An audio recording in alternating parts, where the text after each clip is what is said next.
Hello everyone, welcome back my YouTube channel Sumana's blog.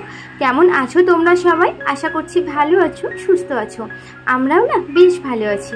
সকলের সুস্থতা কামনা করে আজকে আমি আমার ব্লগটা শুরু করছি। তো আজকে আমি এসেছি হচ্ছে সিপাহী জেলার জুওলজিক্যাল পার্কে, যেটা হচ্ছে ত্রিপুরাতে। আর এটা একটা চিড়িয়াখানা। এখানে আমি এর আগেও একবার এসেছি। আর দেখার কিন্তু অনেকই জিনিস আছে। তো আমার ছেলে খুব বায়না নিচ্ছিল যে মাম্মাম একটু চিড়িয়াখানাতে যাব, এই দেখবো, বাঘ দেখবো, সিংহ দেখবো, এই বলছিল বলে ওকে আবার নিয়ে আজকে কিন্তু এলাম। আর এই চিড়িয়াখানাটা যে গেটটা আমরা ফার্স্ট ঢুকলাম, সেই গেটটাতে টিকিট কাটতে হয়। কাটার পর কিন্তু আবার প্রায় 10 থেকে 20 মিনিট মতো আসতে হয়। শুধু এরকম জঙ্গলই পড়ে, তারপর কিন্তু আবার এই চিড়িয়াখানাটা। তো দেখো আমরা চলে এসেছি। আর এখানে আমরা এসে হচ্ছে এখানে ভিতরে আবার টোটো পাওয়া যায়। এখানে 122 টাকা করে মনে হয় টিকিট কেটে ঢুকতে হয় এই টোটোগুলো নেওয়ার জন্য। তো এখানে আমরা একটা টোটো বুকিং করে নিয়েছি, কারণ এর আগের বার যখন এসেছিলাম না প্রচণ্ড গরম ছিল। আর এত বড় এরিয়া না, ঘুরতে ঘুরতে ভীষণই ক্লান্ত হয়ে যায়। আর যেহেতু আমরা তো জানি না কোথায় কি আছে, ওই জন্য একটা টোটো বুক করে নিলে একটু সুবিধা হয়। ওনারা বলে দিতে পারেন কোথায় কি আছে। তো চলো আমরা টোটোতে উঠে পড়েছি। তো ফার্স্ট দেখো যেতে যেতে আমরা দেখে নিলাম হচ্ছে হরিণের দল। অনেক হরিণ দেখা এক জায়গায়। আর সত্যি কথা বলতে কি, এই সমস্ত মানে পশু পাখি তো যত দিন যাচ্ছে তত তো অবলুপ্ত হয়ে যাচ্ছে, খুব একটা বেশি দেখাও যায় না।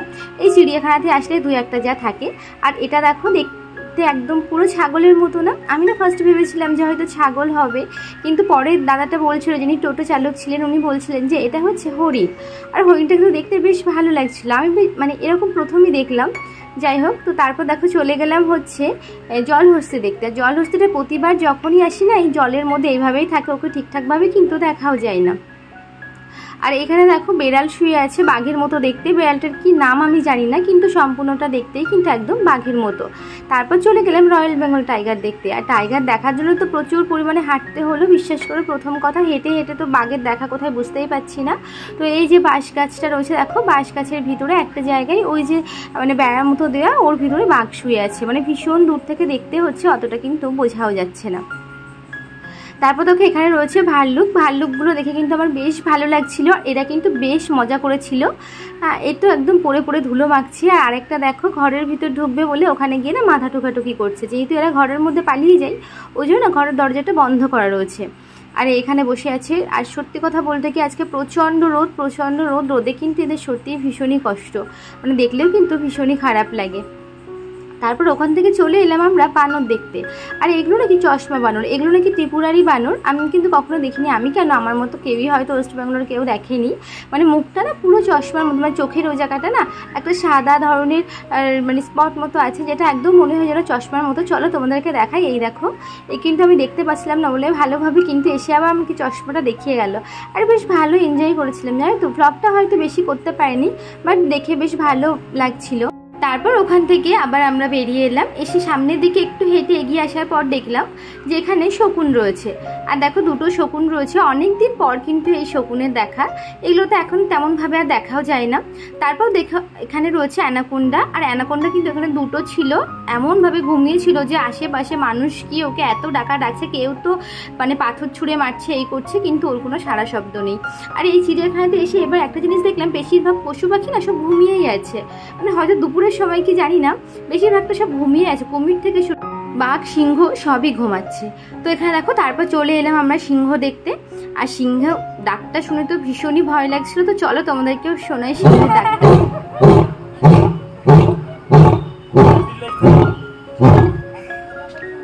ডাকটা শুনে ভীষণ ভয় করছে না, মানে এত জোরে জোরে ডাকছিল না, মানে পুরো মানে চিড়িয়াখানায় তো ডাকটা শোনা যাচ্ছিল। তো তারপর আমরা একটু রিলস বানিয়ে নিলাম। একটা ভাইকে ধরে পেয়েছিলাম, ভাইটা একটু ফোনের ক্যামেরাটা ধরেছিল, তো একটু রিলস বানিয়ে নিলাম। নেওয়ার পরে চলে গেলাম আমরা কিছু খেতে, কারণ প্রচণ্ড গরমে না একদম গলা শুকিয়ে যাচ্ছিলো, কি খাওয়া যায়। তো এখানে ভাবছিলাম প্রথমে একটা কোল্ড ড্রিঙ্কস খাবো, তারপর ভাবলাম যে না, কোল্ড ড্রিঙ্কস খাবো না, একটা আইসক্রিম খাবো। তো ওই জন্য একটা আইসক্রিম নিয়ে নিলাম। নর্মাল একটা আইসক্রিম নিয়েছি। আইসক্রিমটা এর আগেও আমি খেয়েছি, খেতে কিন্তু একদমই ভালো না, তাও নিয়েছি, কারণ এখানে বেশিরভাগ আইসক্রিম খেতে ভালোই লাগে না, ওই জন্য এটাই নিলাম, নর্মাল আছে। আমি যদি না খেতে পারি ফেলে দিলেও কোনো অসুবিধা হবে না। তো চলো এখানে আমি হেঁটে হেঁটে যাচ্ছি, যেহেতু আমাদের গাড়িটা পার্কিং করা রয়েছে, আমার হাজব্যান্ড গাড়িটা নিয়ে আসতে গেছে। তো চিড়িয়াখানা দেখা মোটামুটি কমপ্লিট হয়ে গেছে। আর তোমাদেরকে তো বললামই যে বেশিরভাগ পশু পাখি না সব ঘুমাচ্ছে, জানো না, কুমির টুমির সব ঘুমিয়ে আছে কোথায় গিয়ে ঢুকে, তাদেরকে ডেকে ডেকেও সাড়া মেলে না, সবাই গিয়ে মানে কি বলবো যে পাথর ছড়াছড়ি করছে এই মাছে, এগুলো কিন্তু ঠিক জিনিস নয়। তবুও হয়তো তারা দেখার চেষ্টা করছে যে তারা বাইরে আসে কিনা, কিন্তু আসে না। তো ওখান থেকে আমরা বেরিয়ে গেলাম, কারণ আমরা আরও একটা জায়গায় ঘুরতে যাব ওর জন্য। তো দেখো আমরা ওখান থেকে চলে এসেছি চায়ের বাগানে। আর বিশ্বাস করো চায়ের বাগানে এই পরিবেশটা আমার ভীষণ ভীষণ ভীষণ ভালো লাগে, এত সুন্দর লাগে না এই সময়, এই বিকালের দিকে এই পরিবেশটা খুবই ভালো লাগে। আর চায়ের বাগানে দেখো কত সুন্দর মানে সবুজ সবুজ চায়ের পাতা হয়েছে, আর এই চায়ের বাগানটার সাইড দিয়ে না পাকা রাস্তা আছে, দেখতে কিন্তু ভীষণই ভালো লাগে। তো আমরা চায়ের বাগানে এসে দেখি অনেকেই এখানে এসেছে ফটো তুলতে, আর এই পরিবেশটা খুবই সুন্দর। আমি তোমার হাজব্যান্ডকে বলছিলাম যে আমাদের ওখানে যদি এরকম একটা চায়ের বাগান থাকতো, আমি তো বেশিরভাগটা সময় সেখানে গিয়েই কাটাতাম, তো ভীষণই ভালো লাগে। তো আমি ভাবছিলাম যে একটু চায়ের বাগানের ভিতরে যাবো, কিন্তু আমি ভয়ে যাচ্ছিলাম না, কারণ আমি দেখেছি যে চায়ের বাগানের মধ্যে সাপ থাকে অনেক ভিডিওতে। তো আমার হাজব্যান্ড বলছে যে চলো কিছু হবে না, চলো আমি তোমাকে নিয়ে যাই। তো আমার হাজব্যান্ডই নিয়ে এসো, তো ওর সাথে আমি যাচ্ছিলাম। কিন্তু একটা সমস্যা হচ্ছে কি বলতো, এই চায়ের গাছে যে মানে ছোট্ট ছোট্ট ডালগুলো কাটা আছে না, তার সাথে সব জামা কাপড় জড়িয়ে ধরছে, ওড়না টোনা সব আটকেই যাচ্ছিল। তো আজকে সত্যি কথা বলতে কি ভীষণ মজা করেছি, ভীষণ এনজয় করেছি, খুবই ভালো লেগেছে। তো আজকের ভিডিওটি আমি এই পর্যন্ত রাখছি বন্ধুরা। ভিডিওটি কেমন লাগলো অবশ্যই জানিও, ভিডিওটি যদি ভালো লাগে অবশ্যই চ্যানেলটিকে সাবস্ক্রাইব করে দিও। তো চলো দেখা হবে নেক্সট ভিডিওতে। আজকের মতো সকলকে টাটা, সকলে ভালো থেকো, সুস্থ থেকো।